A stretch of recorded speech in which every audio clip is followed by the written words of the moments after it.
It is this intense devotion which Dan Brown latches onto and embellishes in his character Silas. His brutal use of the silus, a spiked belt worn around the leg, and the discipline, a braided whip usually used once a week to remind oneself of Jesus' suffering on the cross, are some of the more memorable images from the novel. Opus Dei numeraries will wear this on their thighs for 2 hours each day, except for Sundays and feast days. Within Opus Dei, they explain that you need to do penance and mortifications in order to grow closer to God. Corporal mortification has been practiced in the Catholic Church for centuries. So corporal mortification is real, but that doesn't change Opus Dei's main beef with the novel. Its appearance on the fact page leads readers to conclude that everything that the pitiful Opus Dei character Silas does in the book, including extreme overuse of the silus and discipline, would be condoned by the real Opus Dei. I don't believe that anybody would be allowed by their director, who moderates all aspects of the spiritual life of the individual freely, to use these means of corporal mortification to excess. De Nicola finally did leave Opus Dei after her parents and an exit counselor conducted an intervention during a break from school. And while she is still a devout Catholic today, she feels that she is much better off without the affiliation with Opus Dei.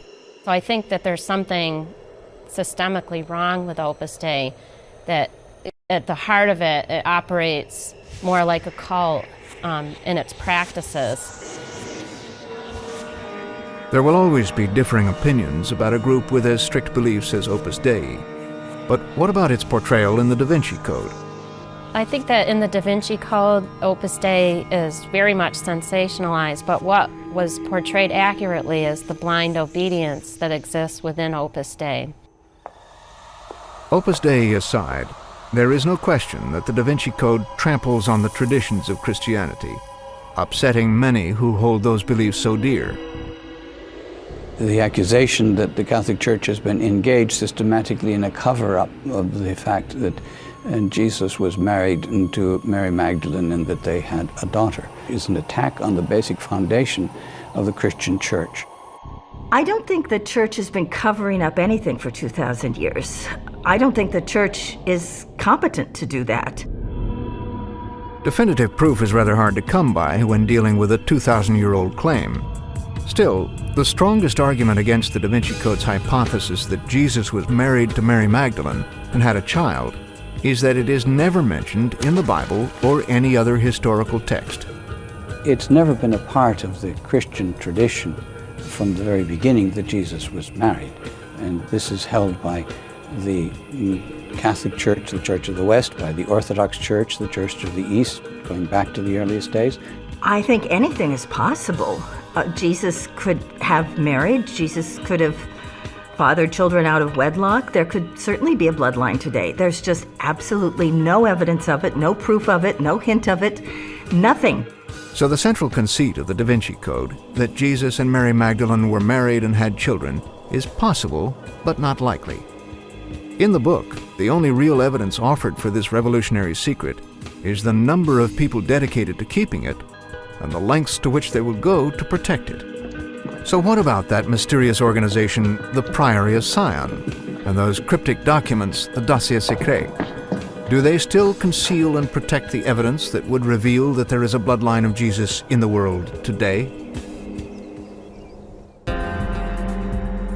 In the end, the trail of the so-called facts in the Da Vinci Code leads us back to Dan Brown's main source, Holy Blood, Holy Grail. And that story begins in Rennes-le-Château, with the legend of Béranger Saunière, that young country priest with the unusually sudden cash flow. Remember those parchments he supposedly found underneath the altar? Did they reveal a giant secret, one that was worth a huge amount of money to someone, perhaps the Vatican? Well, it turns out that whispers of hidden treasure and lavish payoffs may have just been a hoax. It's true that he suddenly seemed flush with money, but records reveal something more down-to-earth than holy blackmail. Saunière was actually trafficking in masses, taking money for ostensibly praying for people, and in his case, he promised more masses that he could say in a lifetime. He would charge 1 franc a mass, which doesn't sound like much until you realize that people were sending in checks for 250, 300 francs for 300 masses, which, of course, he never said. Many believe that that was how he became so wealthy, not by finding secret documents or a hidden treasure. But Richard Lee still surmises that there is more to the story. No matter how extortionate you are, no matter how much you charge for mass, you're not going to make that kind of money from trafficking in masses. We do know that after his death, Saunier's property was bought by a chef named Noël Corbu. French journalist Jean-Luc Chaumet was the first to break the story that the supposed Rennes-le-Château treasure was really just a marketing ploy. Corbu transforms it into a hotel and called it L'Hôtel de la Tour, and it is him who is really going to give the first push to the story. He is going to develop the strange life of Béranger Saunier as somebody who discovered a fantastic treasure. My guess is Noël Corbu was an enthusiastic supporter of the legend of Rennes-le-Château because he had a hotel in a very inaccessible place and he needed the tourist money. So who was Jean-Luc Chaumet's source? It turned out to be none other than the shadowy Frenchman Pierre Plantard, the so-called discoverer of the dossier secret, and a central source for Holy Blood, Holy Grail.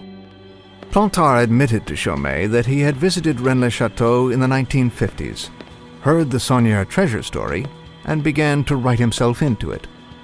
Plantard very quickly shows himself off like somebody who has an ambition.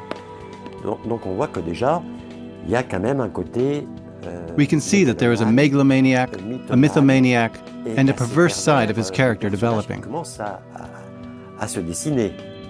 Plantard claimed to have discovered the secret documents of the Priory of Sion in the Bibliothèque Nationale in 1975. But a closer investigation revealed that he had not so much discovered them as created them out of whole cloth. I mean, if I had secret documents, I would not put them in the Library of Congress and say, "These are secret documents, everybody." Some of the dossier secret showed Plantard's breathtaking audacity. He included pages and pages of the Merovingian family tree, which conveniently included a new member of the family, himself, insinuating that he was the rightful heir to the throne of France. We realized that all of the genealogies in question had been copied, and evidently he had added his name over here and over there. There's no question that Pierre Plantard was not descended from the Merovingians. But Plantard's master stroke of deception, and the key fact in the Da Vinci Code, was the list of the Grand Masters of the Priory of Sion, including Leonardo. The list of Grand Masters in the Dossier Secret is a very neat and impressive piece of work. But when you do actually get down and really analyse it, it is basically fiction. Plantard took this group of documents, labeled them the Dossier Secret, and filed them in the Bibliothèque Nationale in the 1960s, only to conveniently unearth them in 1975. And Plantard met with the authors of Holy Blood, Holy Grail in 1979 in hopes of pushing his version of the Priory of Sion even further. This is where that fact page at the beginning of the Da Vinci Code really runs aground. It states that the Priory of Sion is a real organization founded in 1099, and that the parchments referred to as the Dossier Secret were first discovered at the Bibliothèque Nationale in 1975, when really Plantard just brought them back into the limelight. There is absolutely no proof that there was any Priory of Sion or any secret society that was founded to protect a secret about the bloodline of Jesus Christ. Nor is there proof to corroborate the central claim of Holy Blood, Holy Grail, that if Pierre Plantard was supposedly a Merovingian, that would mean that he was also a distant relative of Jesus Christ and Mary Magdalene. Even Plantard didn't take it that far. He said, "The Englishmen think that I am a descendant of Jesus." But naturally, that is a farce. but he protested pretty softly. If there were proof, there would be no books, there would be press conferences, and all we have got is evidence, and evidence is not proof. Evidence is subject to interpretation.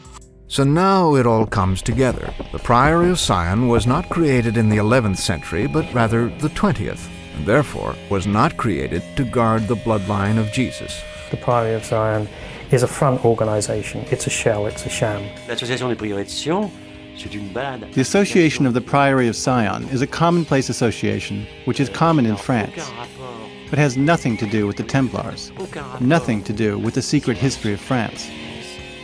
And it has nothing to do with an eventual secret Merovingian dynasty. And Leonardo was never a member. I think there is zero chance of Leonardo being a member of the Priory of Zion. But could there still be secrets in his artwork? There is no case for saying there are kind of secret messages which are waiting for Dan Brown to come along to decode. Real or not, there is no denying that the speculations in the Da Vinci Code make for compelling reading. When it comes to the evidence, however, its claims to the facts are little more than a house of cards. It may appeal to a skeptical world, and it may make interesting reading in a detective story, but it is not anything approaching reality or scholarship. A lot of people who read the Da Vinci Code don't necessarily take all of it to heart, but their curiosity is piqued. And so I think that's good for the church. I think it's good for society. One must remember that it is a novel. There are some facts in it, but not as many, I think, as he claims. I thought it was a great beach book. It was pure nonsense, but it was fun.